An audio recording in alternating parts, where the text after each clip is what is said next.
नमो भगवते वासुदेवाय। हर महीने की आखिरी तिथि पर पूर्णिमा का त्योहार मनाया जाता है। हर महीने ही पूर्णिमा तिथि पड़ती है और हर तिथि का अपना विशेष महत्व है। लेकिन आषाढ़ महीने की पूर्णिमा सबसे शुभ और सबसे विशेष मानी जाती है, क्योंकि इस पूर्णिमा को व्यास पूर्णिमा और गुरु पूर्णिमा भी कहा जाता है। ऐसी मान्यता है कि गुरु पूर्णिमा के दिन व्रत रखने और गुरु की आराधना करने से व्यक्ति को न केवल आध्यात्मिक लाभ मिलता है, बल्कि जीवन में ज्ञान, शांति और प्रगति की भी प्राप्ति होती है।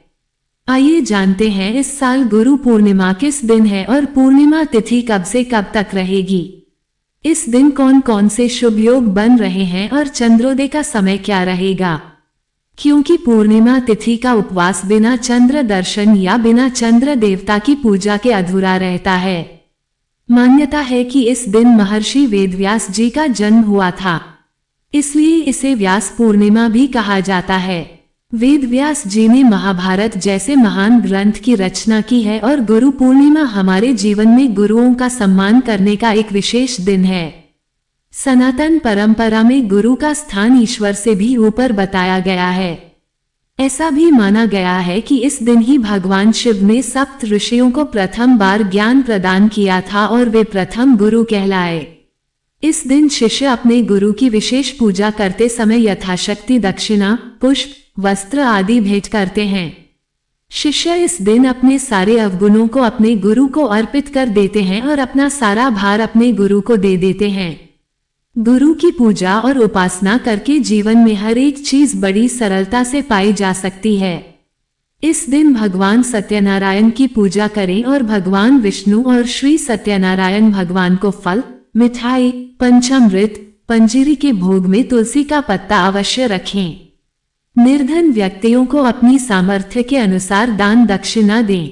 नाखून, बाल इत्यादि ना काटे और लहसुन, प्याज या अन्य तामसिक चीजों का सेवन या स्पर्श करने से बचे रहें।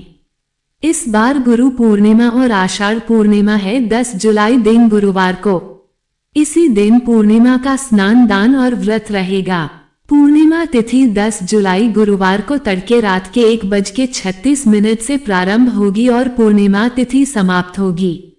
11 जुलाई शुक्रवार को तड़के 2:06 तक पूर्णिमा तिथि गुरुवार को सूर्योदय से लेकर यानी ब्रह्म मुहूर्त से लेकर मध्य रात्रि तक रहेगी।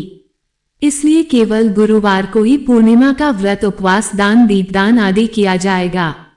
10 जुलाई गुरुवार को प्रातः काल पूजा मुहूर्त रहेगा, सुबह 4:30 बजे से 5:31 तक। शाम की पूजा का शुभ मुहूर्त शाम 7:22 से 8:23 तक।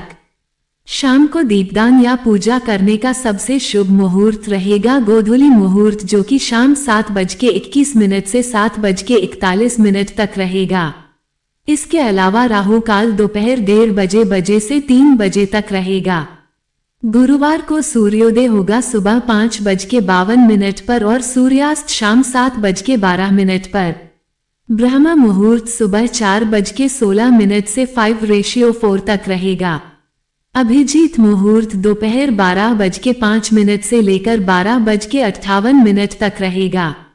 जब आप श्री सत्यनारायण भगवान की कथा का पाठ या श्रवण आदि कर सकते हैं। इंद्र योग रात 9:38 तक रहेगा। चंद्रोदय होगा शाम 7:11 पर। इस बार पूर्णिमा तिथि पर भद्रा भी लग रही है और गुरुवार को भद्रा सुबह 5:31 से लेकर दोपहर 1:55 तक रहेगी। ध्यान रखिएगा, भद्रा काल को अशुभ मुहूर्त माना जाता है। इस बार भद्रा का वास पाताल लोक में रहेगा। अगर पाताल लोक में भद्रा होती है तो वो धरती लोक पर अशुभ नहीं मानी जाती। इस समय में पूजा पाठ, स्नान, दान, जप आदि काम किए जा सकते हैं। अगर धरती लोक पर भद्रा का वास होता है तभी पूजा पाठ या कोई भी शुभ या नया काम करने से परहेज किया जाता है। ये काम तब वर्जित माने जाते हैं। पूर्णिमा तिथि पर किए गए दीपदान से जीवन में दुखों का अंधेरा मिट जाता है। इस दिन आप बहते जल में दीपदान कर सकते हैं।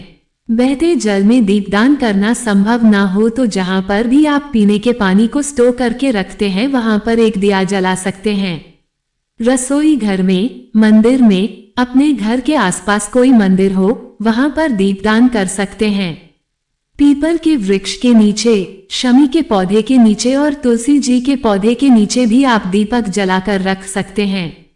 इस दिन मछलियों को आटे की गोलियां खिलाएं, पक्षियों के लिए दाना पानी रखें और भूखे निर्धन लोगों को उनकी जरूरत का सामान दान में दें।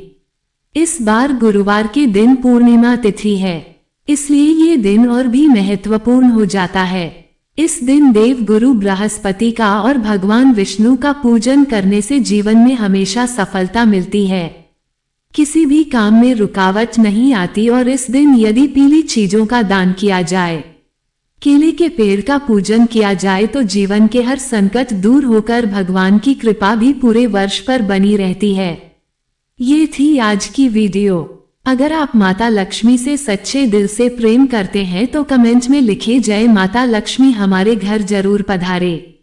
वीडियो को अंत तक देखने के लिए आप सबका बहुत बहुत धन्यवाद।